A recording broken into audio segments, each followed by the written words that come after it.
Hello and welcome to another episode of Beer Man's No Bull Beer Reviews. Today I have another beer from High Branch Brewing Company out of Concord, North Carolina. This is part of their Hill series, which is the base is called Norway Hill, and then there's different fruited versions. This is a barrel-aged Saison. This is Strawberry Hill, so of course, same beer, strawberries within it. Also strawberries and hibiscus. I wonder if the hibiscus is just added to give it color, because I don't think hibiscus has much flavor, but I've definitely made strawberry beers before, and it for sure gives it like a red color, so I don't know if that's the case or not. And just like the other ones, it is 6.7 ABV. I'm pretty sure I did not, I know I haven't drinking a bottle of this before. I don't remember if I had it on tap when it came out or not. I don't think I did, but I'm not sure.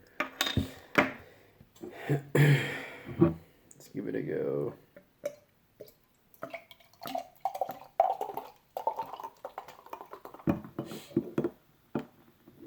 So that's interests me a little bit because that's been one of my complaints of their wild ales is they're usually undercarbonated, but this definitely, the way this poured, just the sound that it's making, it sounds pretty appropriately carbonated for this style.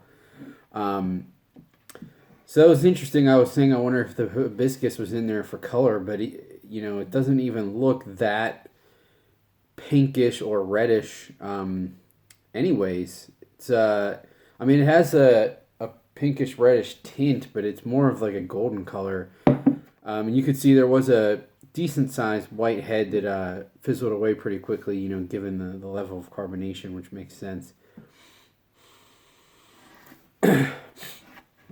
So a lot of the problems with strawberry wild ales, for some reason, sometimes they come off very plasticky, and I don't know. I've heard it's something from the seeds, because it's not something like that I've just picked up before. I've heard people discuss it several times. I think it's something from the seeds, but it's definitely very, very specific to strawberry sours over other ones. So sometimes it's hard to get away from that. But in this, I'm not really getting that at all. It's very, very just like fresh, crushed raspberry aroma. It's more on the tart flesh than it's not like sometimes you get that like earthy, seedy aroma. A lot of times I get that from like raspberry beers too. I'm not really getting that. It's definitely more of just like the bright flesh of the strawberry. I would say that I'm not getting too much like funk or anything else underneath. It's mainly strawberry, but it smells good.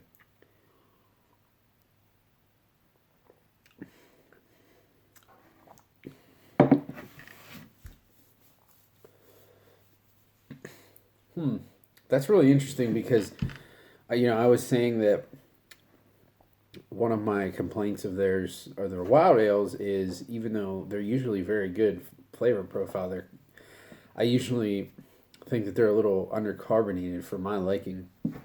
This one poured pretty intensely, but it's the mouthfeel seems pretty undercarbonated, which is really interesting.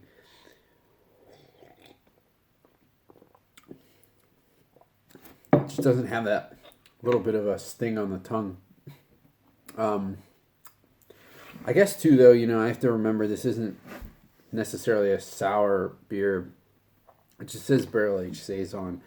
I know it's mixed culture, so you would assume there's some sort of acidity, but there definitely is a level of tartness to this, but it's not like mouth puckering by any means. And it's kind of, I would say it's only slightly more than I would expect from drinking like strawberry juice, because strawberries are very sweet, but they can also be very tart too, kind of like raspberries.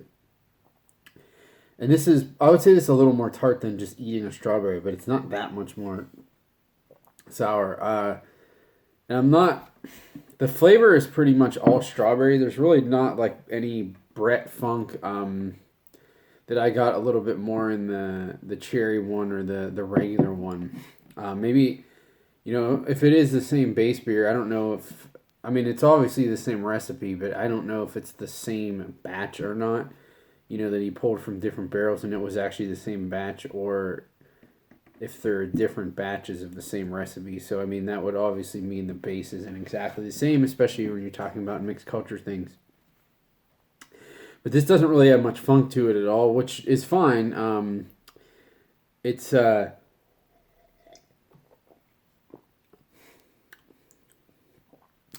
I think too, some of the earthiness that strawberries have kind of is in similar flavor profile to the funk of Brett. Because a lot of times Brett to me has like that cherry pie taste. And now that I'm really trying to dig for it, I think I do get a little bit of that that's blending in with the strawberry and kind of being a similar flavor. It's coming off as like strawberry is the only taste in it, but I think I do pick up some Brett. But admittedly, like I'm not really getting any barrel, anything that's this vinous, like from a wine barrel. I'm not really sure what type of barrel this was in. If it was neutral, or I'm guessing it's not a bourbon barrel, but I'm assuming it's either neutral or wine barrel. But I'm not really getting any like oaky character either. So on my scale of buy, drink, dump, I'm gonna give this a buy because I think it's only like $14, which is a pretty good price for any type of barrel aged wild ale that's of substantial quality, and I would put this under that umbrella. It's not like the other ones in this in this series. It's not super complex, but I will say I'm not too familiar with what hibiscus really tastes like, but I'm not getting anything like super herbal from this, so I don't think that's playing much of a role. Like I said, this isn't. It's the beer itself isn't super complex, but it's a really nice, easy drinking strawberry wild ale that I think you could share with a lot of people. Would appreciate it because it's not that sour either, but it's definitely not sweet. So it's not something like strawberry rhubarb from New Glarus. It's way more dry than that and more tart. And it's a really nice, clean strawberry flavor. It doesn't even have like that bready, beery finish, which I don't necessarily mind, but some, if you're trying to share with people who aren't beer lovers, they might appreciate that it's more just on the strawberry flavor. But I think it's well made like all of the other ones. It's just not, one of the most complex wild ales that I've had, but it's still a really good beer, especially for the price point. I'd pay $7 for a 12 or 13 ounce of this, which is, the price of this bottle. So yeah, it's another buy for me for High Branch. But that's all I got in this one. Please like, comment, subscribe. Let me know what you think, and I look forward to doing the next one. Thanks.